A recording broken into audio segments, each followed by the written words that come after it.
friends. I know you've all been dying to know, did I break up with my Hermes sales associate? And I've got an update for you. If you haven't been following along, the cliff notes of the story are, I had a tough time with my Hermes sales associate when my first one left. We just got a quota bag a couple months ago, and you can see the unboxing on my channel if you're into that. And after that, I had to make a decision. Do I keep shopping with him? Do I jump ship? What's the plan? So today I'm coming to you with my favorite kind of video. It's an Hermes story time combined with an Hermes haul, because it's very hard to tell an Hermes story without buying something. So let me rewind and take you back to when we last sort of spoke of my sales associate. He had called me in. I got my natural ship sandals, I got my Birkin 35, and I was a happy camper. So I'm faced with a decision, right? If you saw my last couple Hermes hauls, I went to Little Rogue and did some shopping in Las Vegas because I was there on vacation. I went to the new Topanga store opening and spent like $8,000 there because the stock was just like injected with so much good stuff, as Hermes does for any store opening. Naturally, after all of that, it was time to make a choice. Do I make Topanga my new home store? Do I stay at the Rodeo store and go to a different associate? Do I stay with my sales associate? So here's the story. If you remember, I would have a hard time with my sales associate being proactive and finding things that he thinks I would like, sending me things like pictures of things to buy, sourcing things that I asked him for. That was kind of my #1 complaint, other than just like some random housekeeping issues where it's like he orders the wrong belt, or, you know, doesn't respond to text messages and then makes an appointment anyway. Like, those are all water under the bridge because he's a delightful human and we had good conversation. So I really wasn't sure what I was going to do. And then of course, I get a text from my Rodeo associate asking me, he says he knows that I love matching my shoes to my bag, and he remembered me asking previously for the Empire sandals that I saw on Tamara Clinic in one of her videos.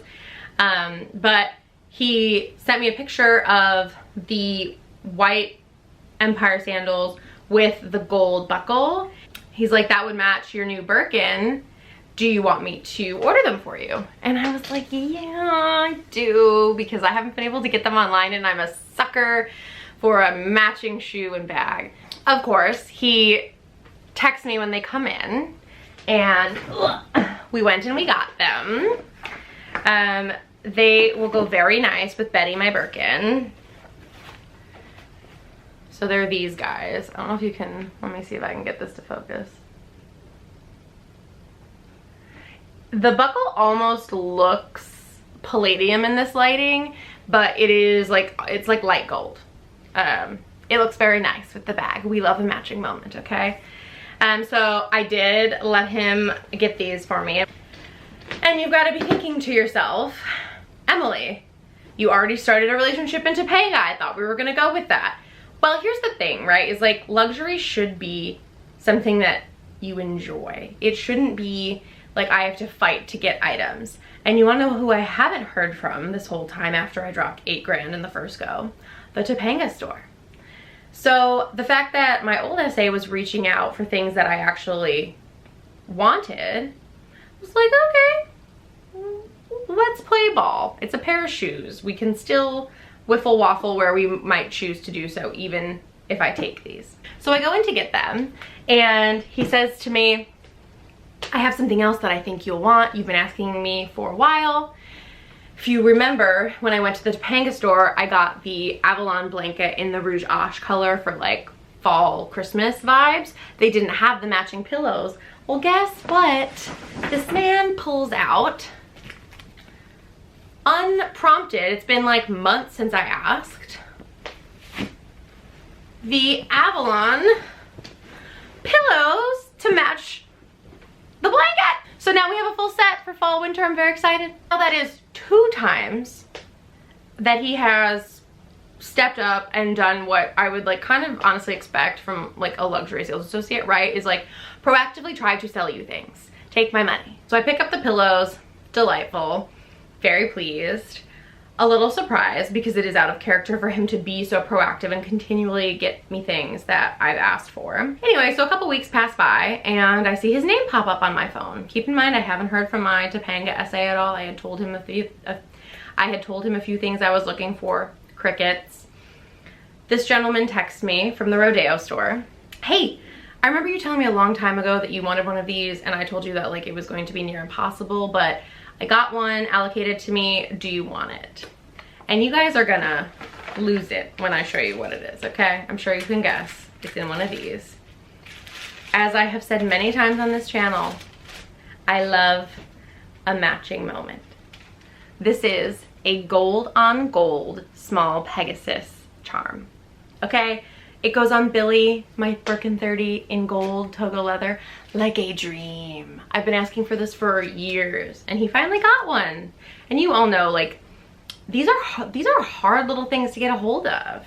In the store, they almost never get them. They pop up online like once in a blue moon and are gone like that. So it was at that moment that I decided this man has now proactively gotten me a few things in the last month and a half that I have been hunting, whereas crickets from the news store that should be drumming up their business, right? I had sent my wish list to the news store saying, you know, matching pillows, some china elements, like a few things that shouldn't have been that hard to get long term, right? And it's been a few months since I visited. So it was at that moment that I decided, oh, maybe I'm going against my better judgment, but this guy's trying. Maybe he watched my videos, who knows? If you're watching, hello. Love you, mean it. But the new store where I dropped 8 grand, which I would say is quite a strong start, has not followed up on any of my wish list items. I rattled off quite a few things, including these pillows. Radio silence. So to me, it's like, this is not rocket science, right? Luxury shopping should be fun. It should feel like a luxury. And if I have to beg to get things, it's not my vibe. So for whatever reason, my rodeo SA has like turned over a new leaf and is really thinking of me. He also said, after I thanked him profusely for getting the Pegasus Charm, that I was like, thank you. I know you said that like these are really hard to get. I appreciate you thinking of me. I'm trying to, you know, encourage him to keep sending me things. Like everything he has proposed to me in the last couple weeks, like the last month, I've bought. So he should now start to see like, oh, if I like am proactive with her, like we get sales. But anyway, so I had thanked him for thinking of me for the rodeo charm, because I'm sure there are plenty of people at the rodeo store that have a gold Birkin who would have loved to receive that. And he said, which was kind of laying it on thick, but I'll share with you all since it's a story time. But he said, thank you. I don't get them very often, but when I do, I like to think of my favorites first. To which I said, I'm sure you tell that to all of your clients. But needless to say, I think that whatever, like, I don't know if it was him selling me my first quota bag from him or, you know, what, like, I don't know. But there has definitely been a shift. Like, if you would have told me before I got Betty my Birkin that he would have proactively sent me 3 things in a month, I would have fallen over. So here we are, team. I'm sticking it out at rodeo. Topanga honestly kind of disappointed me after the spend that I had there. So I'm sure you will all have opinions. I can't wait to read them in the comment section. If you want to follow along the journey, clearly I can't stop shopping there. So hit me with a subscribe or a like if you've got it in you. And I will see you all next Monday.